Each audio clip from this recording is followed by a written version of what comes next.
A father comes home to find his 10-year-old daughter, Layla, lying with a broken leg after a run-in with fake HOA guards who claimed she was being defiant. These self-appointed enforcers had no authority, yet they acted with reckless aggression, leaving a young girl injured and her father enraged. But when the law turned a blind eye, Jonathan took matters into his own hands, igniting a chain of events that no one saw coming. The justice system had failed, but Jonathan's actions turned the tide. This time, the real criminals were the ones facing justice. But just wait until you hear the shocking turn this story took, and how, in the end, justice truly prevailed. Jonathan Collins pulled into the driveway, his eyes scanning the house as he parked the car.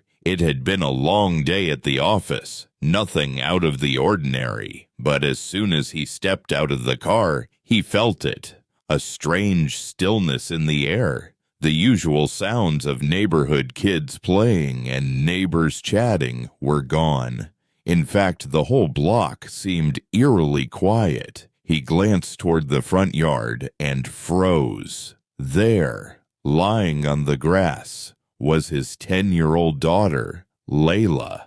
Her small frame was twisted in an unnatural way, and her face, usually so full of energy and laughter, was pale, her mouth pressed tight in pain. Standing over her were 3 men, dressed in uniforms that didn't belong. They weren't the official HOA officers, but they wore the same color scheme. Black polos with a patch that read HOA Security. Jonathan's blood ran cold. These men were no real authorities. They were just neighbors, people who had somehow decided they could play cop. One of the men saw Jonathan and shot him a cold look. "She was being disruptive," he said dismissively, as if this was a normal conversation. "Refused to follow the inspection rules. You know how kids can be." Jonathan's stomach churned. Layla had been outside, playing like she always did. How could this be happening? He took a step forward, his heart pounding in his chest. "What did you do to her?" he demanded, his voice rising without control. The man, taller than the rest, simply pushed Jonathan back with one arm, a quick, casual shove. No apology, no acknowledgement of the girl on the ground, clutching her leg in agony, just cold indifference. Jonathan felt the shock hit him like a wave. His mind couldn't process what was happening. His own daughter, hurt, and these men. They were standing there, acting like nothing had happened, like it didn't matter. Layla's tears started to roll down her cheeks, and Jonathan felt his world shatter. Shh. Her leg was twisted at an odd angle, her breath coming in sharp gasps. She tried to lift herself, but collapsed back to the ground in pain. The men didn't move to help her, didn't even flinch. Instead, they stood there, staring at him with those same emotionless eyes. It hit him hard, harder than anything else he'd ever felt. His little girl was hurt, and these men were treating it like a minor inconvenience, as if she were just another name on a list of kids to deal with. The shock paralyzed him for a moment. His daughter was in pain, and no one seemed to care. The men were still standing there, acting like they had every right to do whatever they wanted, as if nothing had changed. But Jonathan knew one thing for sure. This wasn't over. Not by a long shot. The days dragged on, each one heavier than the last. Jonathan tried to focus on work, tried to keep his mind busy, but every time he closed his eyes, the image of Layla on the grass replayed in his mind. Her pain, her helplessness, it haunted him, What made it worse was the cold indifference of the so-called HOA guards. They weren't real officers. They weren't trained. They had no authority beyond the plastic badges they wore and the power they'd somehow seized over the neighborhood. But to them, everyone was a suspect. Everyone was a potential target for their so-called patrols. And no one, not even children, was off limits. Every time Jonathan walked past the door of the house, he could almost hear the echoes of that moment. The sickeningly calm tone of the man who had dismissed Layla's cries. He couldn't escape it. His resentment built, slowly at first like a stone gathering in his chest, but soon it grew into something sharper, darker. It was a bitter poison that spread through him, making everything seem just a little darker, a little more hopeless. The pain in Layla's leg had faded, but the scars, both physical and emotional, remained. She was scared now. She didn't want to play outside, didn't want to face the neighborhood she once felt safe in. And Jonathan. He was furious. Furious at the guards, at the HOA, at the system that let them operate unchecked, with no consequences for their actions. Then came the letter. The HOA had investigated the incident and, surprise, surprise, found no wrongdoing on the part of their guards. They called it an unfortunate accident and promised that appropriate measures would be taken to ensure it wouldn't happen again. Jonathan laughed bitterly when he read the letter. It was all a lie, a farce. He knew it. The HOA didn't care about Layla or anyone else in the neighborhood. They cared about control, about power. They'd throw their weight around until someone pushed back. And right now, Jonathan wasn't sure there was anyone who cared enough to do that. His anger bubbled up, turning into a kind of cold rage. He couldn't stand it any longer. He tried to find a legal way to make them answer for their actions, but every phone call, every email, every letter seemed to hit a wall. The law was on the side of these fake officers, these so-called security guards. They were protected by the HOA, by their fake authority, and they were untouchable. Jonathan felt the system closing in on him, trapping him in a place where no justice existed, at least not the kind that mattered. He realized something in that moment, something that had been building up for days. If he wanted this to stop, if he wanted real justice, he was going to have to take matters into his own hands. The law would never help him, but he wasn't going to wait for it. The hatred inside him burned brighter. He would make them pay, every last one of them. No one would ever make his daughter feel that way again. No one would ever get away with treating people like that again.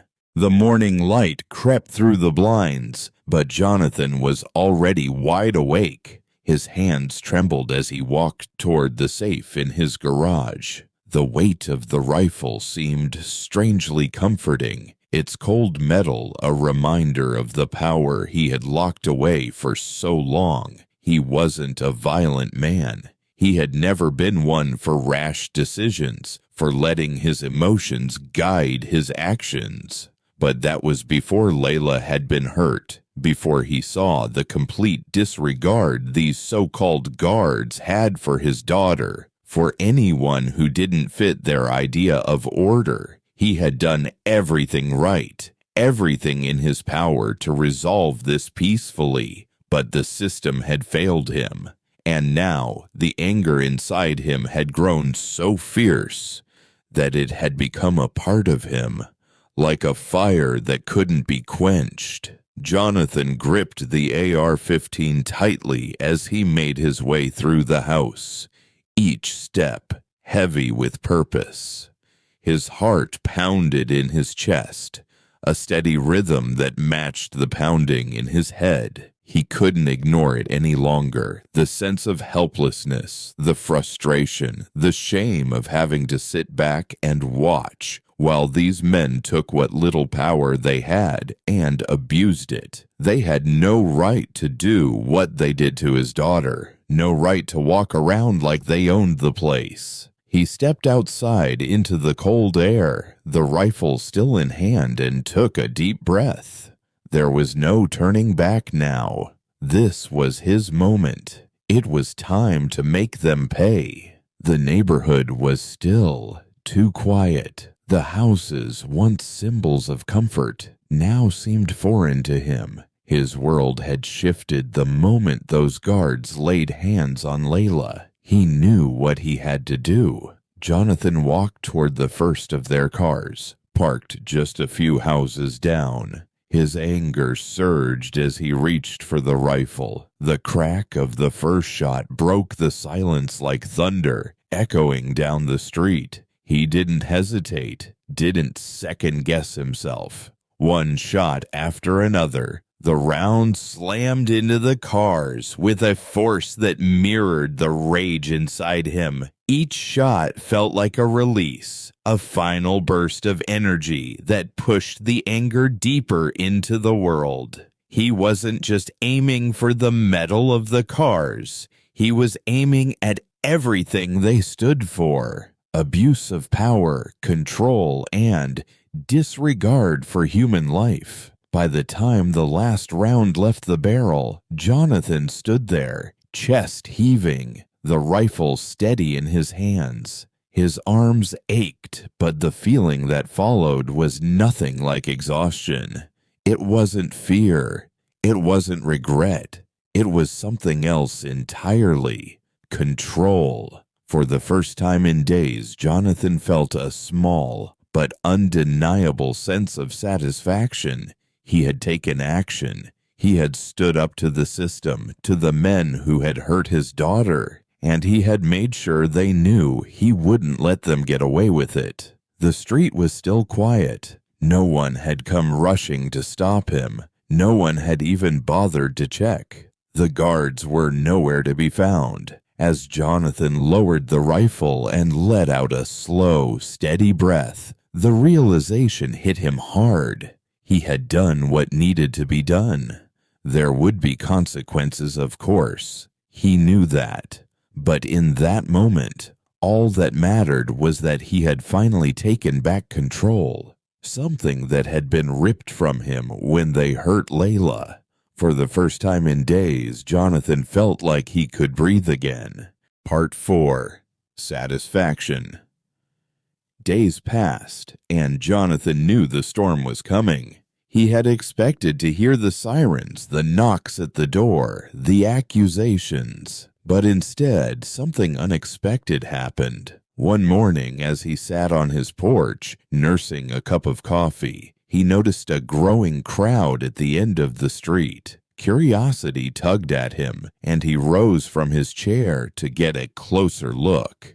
It wasn't just a handful of neighbors, it was a group, and they were holding signs. Some read, "Enough is enough." Others, "HOA fake guards must go." It wasn't a protest, at least not the kind he'd seen on the news. This was something different. The people who had been silent, who had bowed to the HOA's oppressive rules, were finally speaking up. The news had spread quickly. Jonathan's actions hadn't been a rash decision. They'd been a catalyst. People were tired of the intimidation, the fake authority, and the disregard for personal rights.